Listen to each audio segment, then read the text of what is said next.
this name for you. If you come closer, I can whisper in your ear. Hey guys, Sam here, welcoming you back to the Bradford City Road to Glory career mode, episode 2 of the 4th season, episode 50, half a century. It's absolutely amazing that I've been able to get this many episodes of one series out, by far the longest running series on the channel, and hopefully in FIFA 16 I can get a career mode up to this amount of episodes as well. But as you can see, we're sitting in 7th position right now from the opening 2 games. Last time we made a bunch of signings and brought in a lot of players. A couple players left as well. So this is what the team looks like right now. We have Akpom, Taylor, and Isgrove as our front three. Garate, Ingram, and Reed as our midfield. Halliday, Janhyun Soo, Tyus Browning, and DeAndre Yedlin in our back four. And then Alex McCarthy in between the sticks. Samad Yezel is on the bench. We have Thorne on the bench as well. A very strong looking team. Look at the amount of free agents we have sitting on the bench, ready to have their chance, ready to play some games if anybody gets injured. It's a very deep squad as far as, like, they're not the best ratings, these guys, but they can still come in and do a job. You got Alex McCarthy, who looks like he's going to be a pretty decent keeper, 80 reflexes. Browning, obviously a very good centre-back, and Yedlin, obviously probably our marquee signing of the entire season. And last episode, obviously we had a question of the day, so your answers will be on the screen as I'm talking right now, but we have this Manchester United game at home, and I can't wait to get into it. From now on, I will be showing the actual MVP votes. I did record them last episode. Please believe that I did, because I had recorded that already, so I didn't know whether or not you guys would want the MVP or not. So I had recorded them, but I didn't show them in the episode. But in today's episode, I'll show you guys who gets the votes. So yeah, the MVP is back on, so at the end of the episode, we'll have the MVP standings and the question of the day, just like we did in the last episode. And hopefully you guys get involved in the comment section below. We're game against Manchester United, so let's get into it. Legendary difficulty, guys. So it's going to be a very difficult game. Oh, Ingram, that's a great steal. Isgrove's making a run. He's inside Raphael there. It's fallen to Akpom. Take the shot, son. Van Persie finds Di Maria, finds Rooney. He's going to have a shot and he's going to score. And United have built a couple of decent chances. They really haven't been shooting much all game. This is the first time they kind of took a shot, but it was well-worked goal. Van Persie to Di Maria to Rooney. And he slots that away near post as well. And we go down 1-0. And I think we've been playing pretty decent, to be fair. But United on that counter are very, very dangerous. There it is, guys. Full time. We suffer a 1-0 defeat to Manchester United. I thought we held our own, to be fair. It was one moment of brilliance from the United team. It was a great movement as well. They were able to slot it away. Wayne Rooney with the goal. As you can see, 4 shots, 1 on target for us. 2 shots, 1 on target for United. They really started counter-attacking a lot more. We had like 60% possession at half-time because I was just passing it around and waiting for the opportunities. And that's really what I'm doing this season. But as you can see, the man of the match for us personally was Paul Ingram. We didn't play too badly, but it's just very difficult to break down United on legendary difficulty. It's difficult to break down any team on legendary difficulty, so we'll see how we do from now on. Okay, the next game is against West Bromwich Albion at home in the Capital One Cup. Let's take a look at the team that'll face them. And that's what the team looks like. It's a very, very different looking team. We've got Yesel, Fenelon, Not Thorne, Senurelli, Fiola, and Darby coming in, as well as Jack Anik as well. Browning, Halliday, and Isgrove are the only 3 players that retain their spot from the game against Manchester United. Thorne now with a through ball to Yesel. He's got Isgrove on that right-hand side. He's going to find him, and Isgrove puts it away. Brilliantly worked goal. Played it smart, through ball to Isgrove, who finished it very nicely. We go 1-0 up against West Brom in the Capital One Cup. There it is, full time against West Brom, a 1-0 win. A bit more of a free-flowing game. 7 shots, 4 on target, 51% possession. I thought we played very, very well that game. And Billy Knott is our highest rated player. He got no goals or assists, but he was dominating the midfield.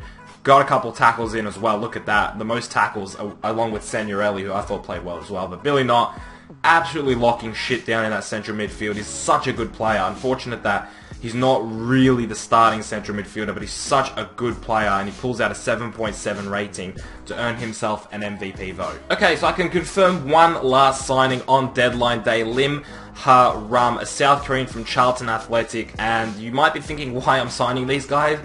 This guy, let me show you his stats, and then you'll see why I signed him. Okay, this is our new centre-back. 80 acceleration, 88 sprint speed, 89 stamina, and 94 strength. He's not going to be starting or anything like that. Look at his tackling stats are terrible. But he's probably going to be a backup centre back or left back for us just because of his physical stats. I could see this guy playing a lot of games. He's probably going to be like our last choice centre back behind Rautis, maybe behind Šimenek. But dude, his stats are crazy. I had to sign him because 200,000 on 4,000 a week. That's just an absolute bargain. 80 acceleration, 88 sprint speed is nuts for a centre back, and he's also 6'1" as well, so he's not short or anything. 94 strength, dude, that is crazy stats. The South Koreans are built like machines in this game. Of course, we already have Jan Hyung-soo, and that's just, if we had them as a partnership, that would just be crazy. But I had to bring him in. I had to show you guys that player. Very last transfer of the summer is Jose Pozo from Manchester City on loan, just to bring him in as a backup to a backup. He's probably going to be playing in the Cups maybe. I just want to see what he's like really. I haven't had a chance to use him in FIFA 15. He's only 10,000 a week, so I thought let's bring him in. The last signing is Jose Pozo on loan. The next game is against Southampton away. As you see in the bottom right corner, we sit in 11th position right now, 4 points from our opening 3 games. Hopefully we can pull out a couple points here against Southampton. Of course, a very talented team, so even 1 point from this game would be really nice away from home as well. So fingers crossed we can do something against Southampton. Klein is chasing him, Yoshida's chasing him, both with decent pace, but not enough to keep with John Taylor. Sends in the cross. Akpom is far post, falls to Isgrove, who takes the shot and scores against his former team. Wow, what a mess up that is at the back for Southampton. I'm not sure what happened there. Our first real chance at goal, and Isgrove puts us up against his former team, out of all people. Can John Taylor reach the ball first here against Yoshida? He does. Surely he's taken down. Ref! Surely he was taken down. And guys, I actually did have to end the live recording there. Someone came home, so I thought, what the hell, I'll do the rest of the Southampton game in post-commentary, and I'll actually add a couple more games, as I probably will be doing this entire season. I'll probably be adding post-com games at the end of every episode, maybe a couple live, a couple post, just to get through the season a little bit quicker. But as you can see, we do actually win against Southampton. We played very well, I thought, and Isgrove got his man of the match vote against his former team after scoring a goal. We're going to our first Europa League game against Lazio, our first game in Europe.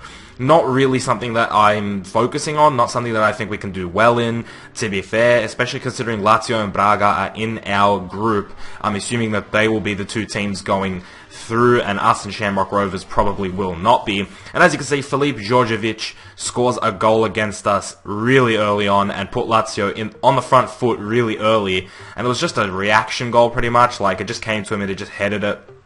He was in the right spot at the right time. Just a real poacher of a player. I'm actually doing a personal Lazio career mode now in my spare time. I've been playing with Lazio, and they have a very talented team. I mean, the players that they have are absolutely insane. Djordjevic is actually somebody who grows very quickly, so he's probably at an 85 or 86 rating by now. He's just an incredible, just a finisher, just a real poacher. And we do pull out the loss against Lazio, unfortunately. But McCarthy gets a vote. Very surprising considering he didn't keep a clean sheet, and I don't think he made too many saves. None of them that were actual saves. Because you know when they cross it and they count that as a save? As long as the keeper grabs it, it's a save. And that's kind of wrong, but anyway, I didn't feel like it did enough, but of course, that's just sort of the player ratings in FIFA. They're not really good, like, they're not really accurate. That's why I've made the MVP my votes as well. But we're going to a Premier League game against Aston Villa, and we actually start off really well. Chuba Akpom looking like his former self. He's had a pretty slow start to the season, gelling with the new players and stuff like that. But this is just what he's known for, man. The cutting in and the shooting. That's just what Akpom does, you know. That is just what he's about. And he puts it past the Aston Villa keeper. Not sure who exactly the keeper is. I'm assuming it's like a youth generator player or someone. I'm not sure. I've never seen that goalkeeper. It's not Guzan. And it's not Jed Steer, I don't think. So I'm not sure who the keeper is. But, yeah, they played pretty well, Aston Villa, but we were always on the front foot and we were always looking lively. Right there, I thought we should have had a penalty against Aston Villa. Unfortunately, we didn't. But as you can see, we had plenty of shots and we ended the game with a shot as well. So those are the other two games along with the Southampton game. Very quick highlights here at the end of this episode. If you did enjoy this, make sure you smash a like on the video. Of course, the MVP is still on, and the MVP for this game again was McCarthy. He picked out another vote. So he's picked out 2 votes in 2 games, and he's now in the lead, as I'll show you at the end of the episode. Still got the league table to go. I was a bit premature with my goodbye. Trust me, I'm not trying to get rid of you guys. But yeah, that's what the league table looks like. As you can see, we sit in, I believe, 7th.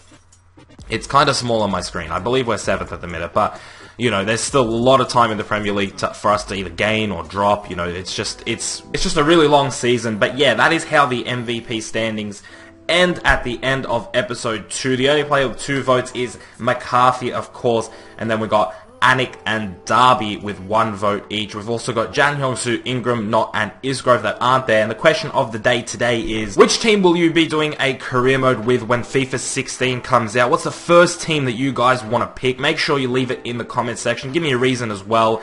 And of course, if the answer is good, you will feature in the next episode. Of course, only some people feature, so don't feel like if you didn't feature last episode, or if you don't feature this episode, that you're not going to feature next episode. Always leave a comment, because eventually you will feature in the episode, so get involved. I'll see you guys in the next one very soon.